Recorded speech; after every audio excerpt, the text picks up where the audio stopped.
I'm on the other side of the room. And I was a good friend. Well, I've been fortunate to be a good friend of a lot of little old ladies. One, it was one of the great poets, Mary Evans. And again, we're talking about what's going to happen in 50 years or so. We're going to rediscover what Mary Evans did for black poetry, or actually for female poetry.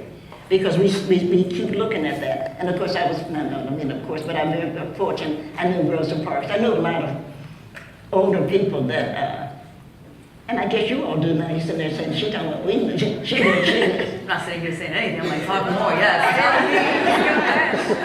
Well, I think I was lucky, and I wouldn't have any way to know right now where your luck rises.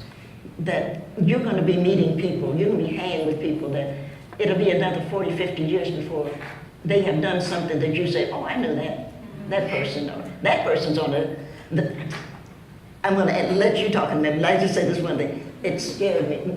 I collect stamps, and I've been collecting them when I started collecting stamps. I was little, I was young, and when I started collecting black stamps, there were like 6 or 7 stamps, Du Bois, Washington, that kind of thing. And now, last I counted, there were 48, I think. There may be more, 48 black stamps. And so my students always said, my students were saying to me, oh, Nick, you'll be on the stamp? And I said, wait a minute, in order to be on the stamp, but you have to be dead. You do. But when I started looking back, I was friends with a lot of the people on stage now. I mentioned Dottie Hyatt. They didn't even know. I'm sure there's some Deltas in this room who know Dottie, but they didn't recognize, oh, Mrs. I didn't know Dottie. I mean, I know her as Dottie. I know Maya. You go back, I know Lena, and you look at them and say, I knew these people. And it's scary. I don't want to go to the post office anymore.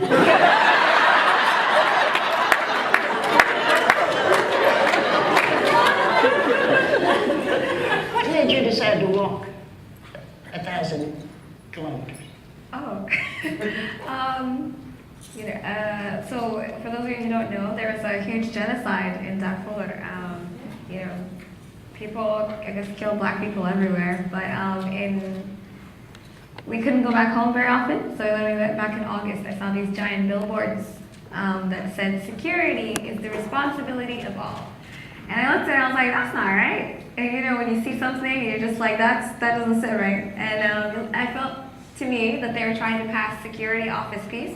They were doing this thing where they were collecting weapons from people and saying, if you give us your weapons, you won't be in trouble. And this is what peace is. But they're the ones who gave them the weapons in the first place. You didn't hear from me. So they weren't collecting weapons for everybody. They were only collecting for some people. I saw it and I said, well, if they're trying to pass it off as safe, they're trying to pass the whole country off as safe, then I'm going to walk across it. It made sense, right? I was like, oh, y'all are saying it's safe. They're like, yeah. I was like, great, then I'll walk. And they're like, what? Oh, no, you're not going to walk. But it took me some time, and I got permission to walk, because every time you set it up in a way where if you set things up in a way where they either have to tell you the truth or let you do what you want, they're never going to choose the truth. And so I was like, I'm going to walk.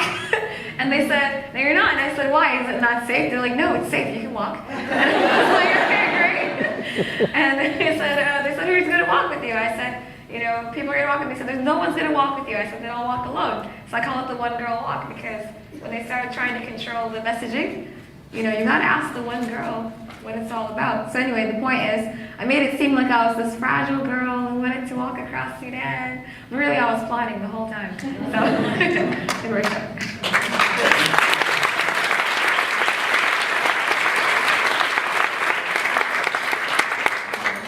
I thought it could give us a fighting chance.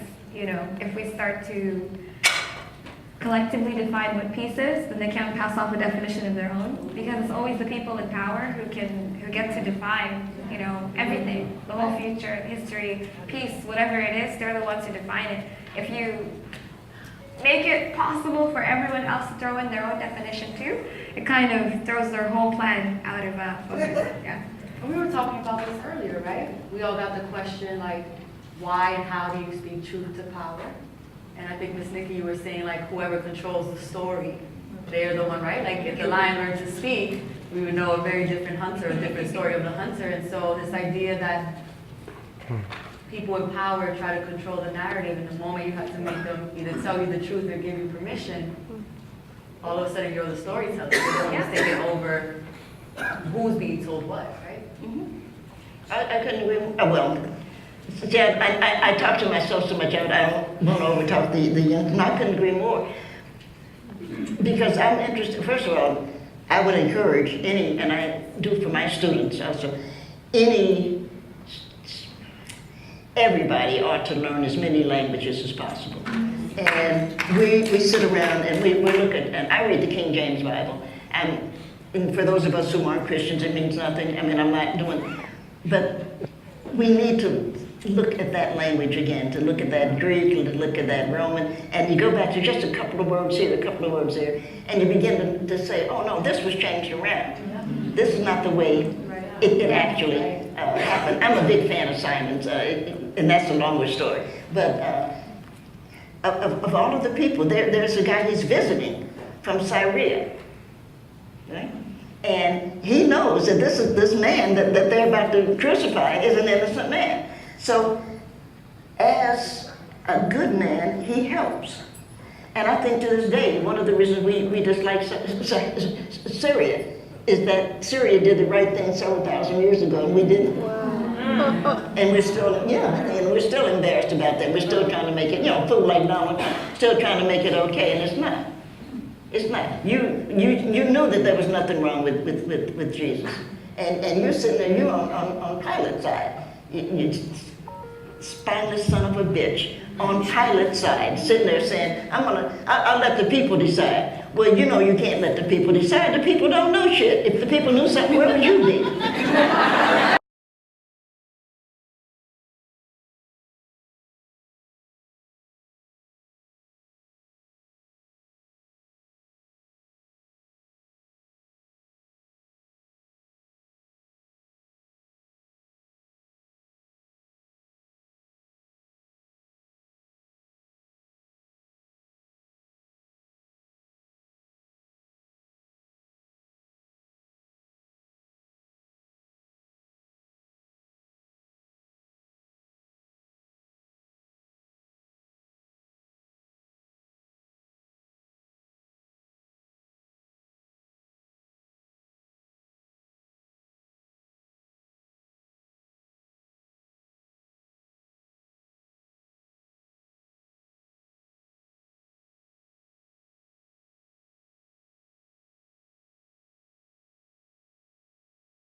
Somebody wrote me a check and Nick, here's $1 million. I said, okay, I can deal with it because I really like Aruba, and I go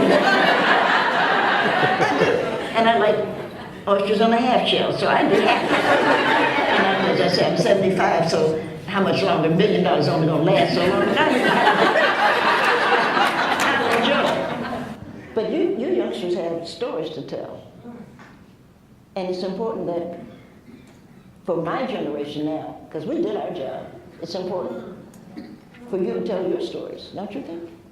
Yeah.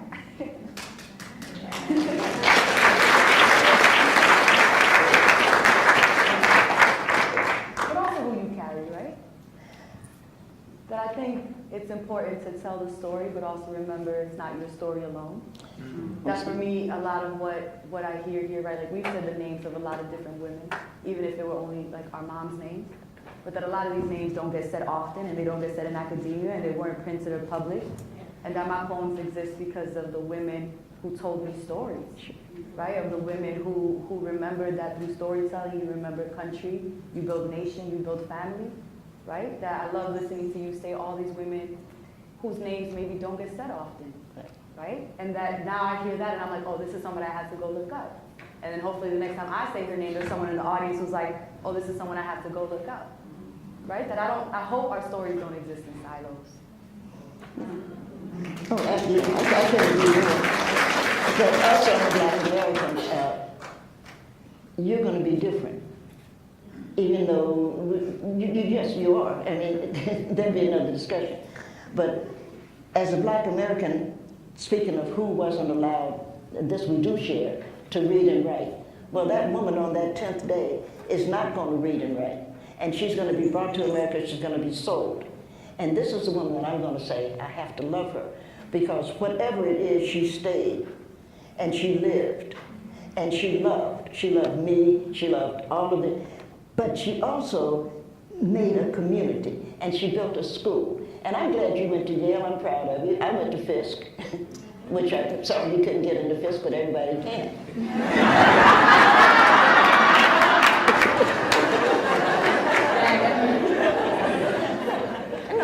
But these are the people that they pass the stories down, and they pass the stories down. And now we've got 3 storytellers.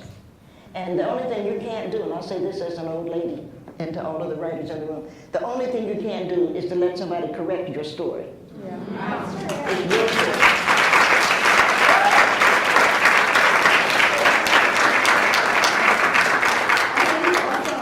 Like what you said and what you talked about a little bit, whenever you're navigating, different kinds of identities. Like I came to the U.S. when I was 4, and I was learning English when I didn't really know Arabic that well either, right?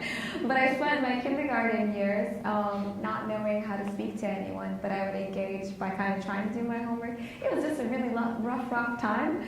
But I can remember the moment in middle school where I realized that I was black. It sounds crazy, but if you have immigrant parents, especially African immigrant parents, they'll be like, you're not black, you're African, because they think that there's some kind of divide.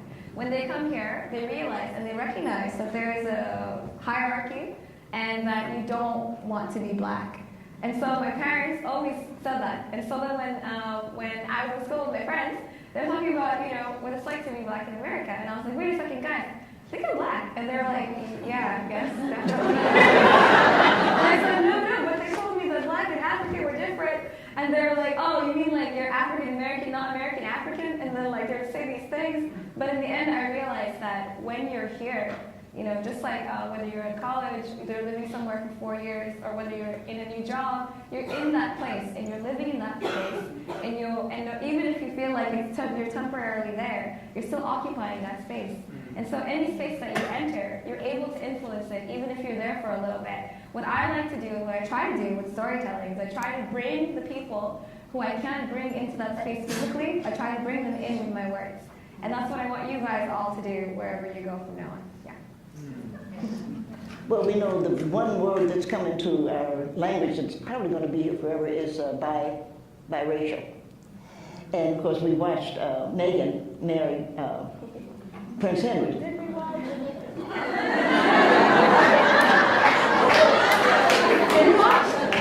Oh my God! You were in that choir singing "Stand by Me." I'm not. I gotta rewatch. You gotta watch that, and then to hear them get into their little carriage and this little light of mine. Oh yeah, and she should have said, motherfucker, I'm gonna let it shine.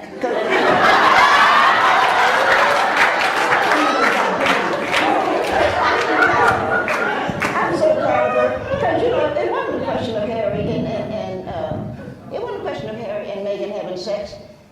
Because you just look at this chick, just look at us, you can see that white men and black women, or whichever way you want to look, sex has always been there. It's that for whatever reason, Harry wanted to marry her. She wanted, and all of a sudden, then she wasn't really black, was it? She's biracial.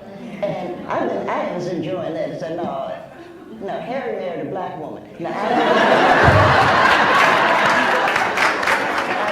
but I don't know, and I don't know if we realize, but today is the day of Loving versus Virginia. And of course, Loving versus Virginia was the day that opened up all of the marriages, because it wasn't just that Mr. Loving, a black man, wanted to marry a black woman, but it's that now the gay community owes Mr. Loving, because if that hadn't done that, then there would be no way that the gay community could do that. It's important. And you can see that that fool in the White House are trying to say, oh, it's okay that you don't make a cake. If you run in a bakery, you don't make a cake. Well, that's a fucking lie. It's not okay. And if 2 gay guys want you to make the cake, if you have a business, then you make the cake. That's just what they're called. But see, we who are black, we who have been through that. Well, I don't cook for black people. Well, black people cook for you. We did for hundreds of years. Get off that shit. And somebody needs to sue him. It's why you hate Trump. There's a lot of reasons why I hate Trump, and I try to not call his name to him, but there's a lot of reasons. And act like, oh, I don't think that they should. Trump has been screwing, Coca-Cola by it. Trump will screw anything. Anybody. Well, you know that. He's the one bragging about his dick, not me.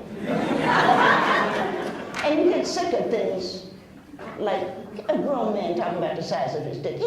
But I think I want Mother Nature to give me a holler. Because I'm a good woman, and I answer my phone. I just want to holler. You're basic, hey, Dickie's Mother Nature, you have a minute? And I'd say, yeah. And she said, well, I'm looking at human beings. What organs do you think are not necessary? Obviously, we should talk to somebody about the tonsils, because tonsils are gone. We should probably talk to somebody about that 6 finger. You all are too young, but some of you in this room are big enough to remember that 6 finger. There are a couple of things. I said, I think that the male penis is, it's finished. It's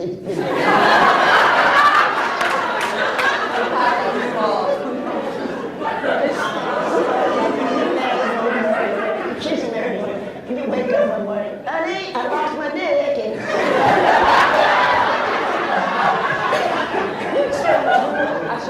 sure. You see, so it's not the dick that makes you love it. It's something else. So I think that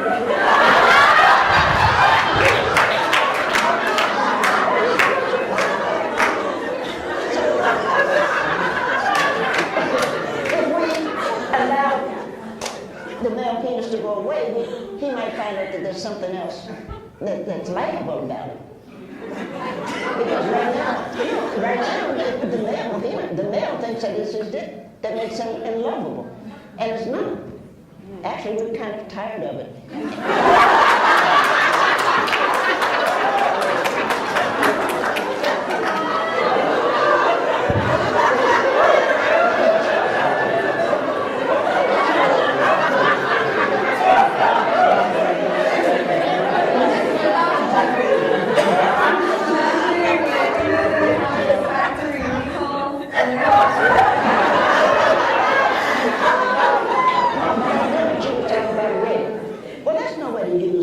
An organ. But how can you take an organ that should be your second most important organ? Your brain is your first, and your penis will be your, how can you take it and misuse it the way that men do, and then want to brag about it? So obviously it's time for it to move on. It will be missed. Maybe we'll find a yard for it, throw a bunch of dicks in and see what happens.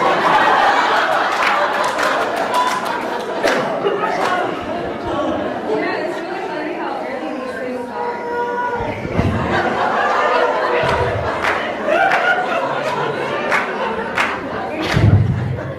It's crazy how early these things start, because I think I was telling you earlier that my little brothers, each of them went through a phase where they didn't want to wear their pants. They just take their pants off and run out of the house. So I started telling each of them that when they reach a certain age, it just fall off. And they were like 3 years old, and they were uncomfortable with this notion.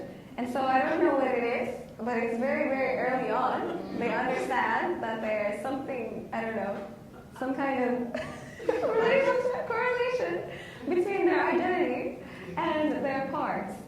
I mean, I guess I should say their dick or their penis or whatever it is. They have different words for it. Each one of them had different words. But whenever I said it's going to fall off, they were uncomfortable.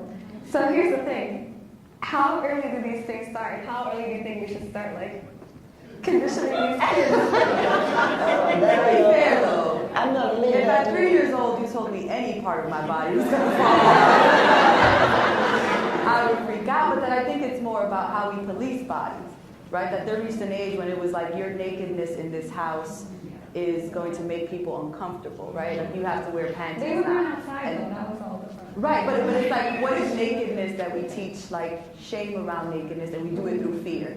Something is going to happen if your parts are seen, if they're shown, even within a house that's supposed to be safe, right? But women don't, because even women who do not, I'm trying to think of when you get your period, you're 13, 14 years old, you're not naked. You never were. No. And yet you are not allowed to show your body at all. Right. And actually, when you have your period, if you weren't ashamed of your body before that, you certainly are. By the time your period comes, you're embarrassed. So you think something's wrong. Right. And instead of us celebrating the fact that, oh, now look at what you're making those, we make women feel. Right. Yeah. We do. We make women feel that there's something dirty, For sure. that there's something stinky. Right. We don't teach it through fear. We teach it through shame.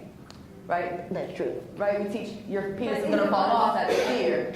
Nothing's gonna fall off. You just get told you have to hide it. People can't see this, and they don't necessarily tell you why you have to hide your period. You have to like hide any sexual feelings you might have. All of that is not for a good girl. Like we're taught to hide, whereas boys are taught to show. But this weird fear-based, right? Like only if they're in control.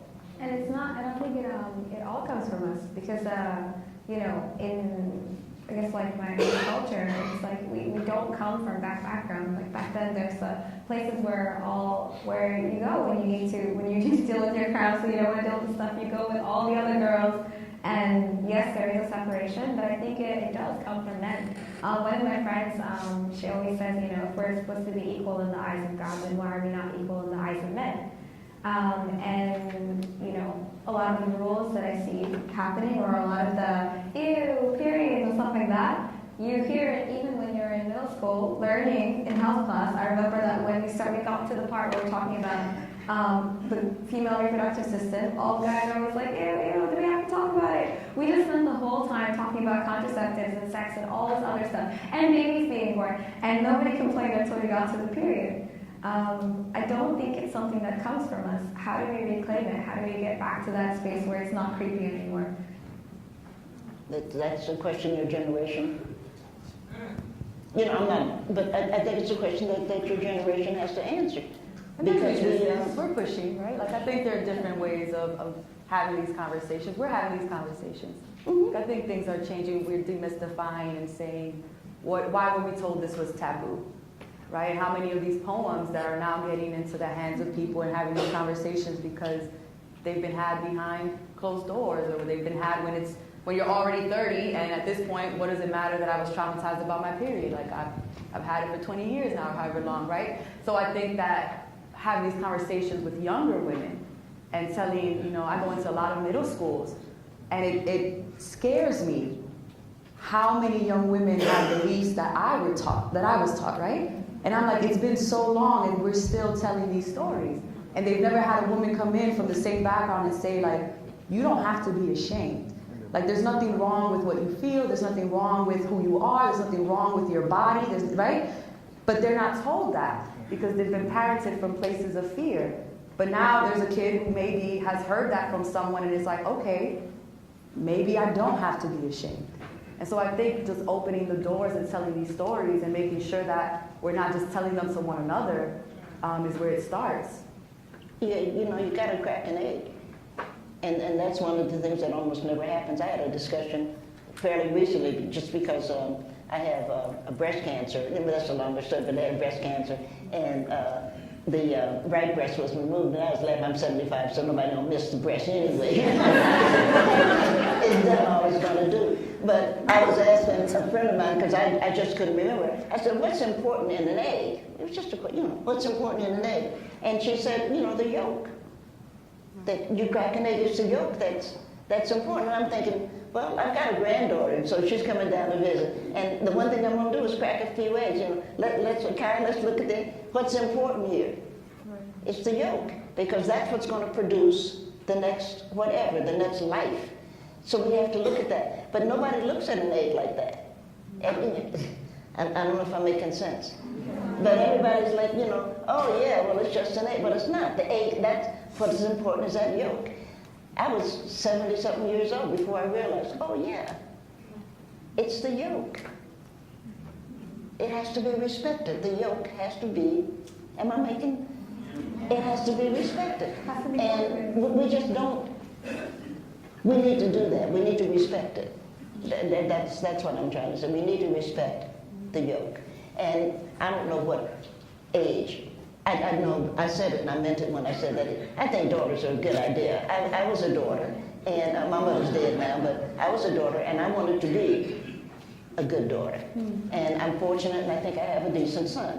And you know, you're glad about things like that, but if I had to choose, I think I would choose me.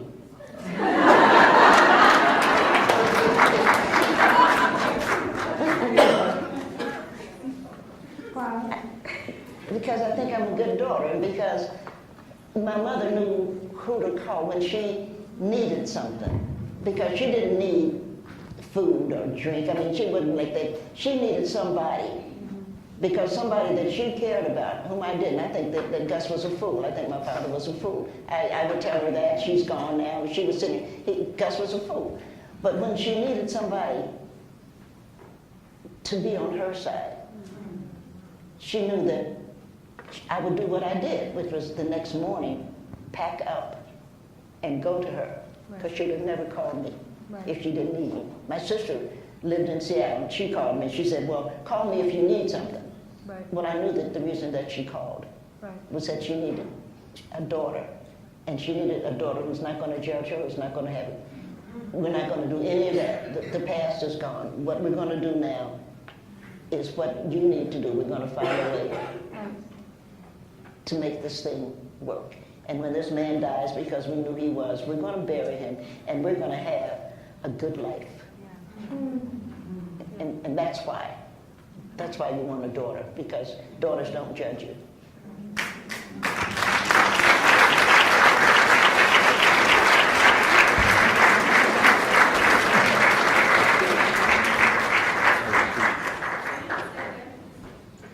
So this might be the hardest part of my job that I've had so far. We have to wrap this up. Oh my gosh. Ladies, thank you all so much for everything that you have given to, first of all, what you've given to yourself to get here.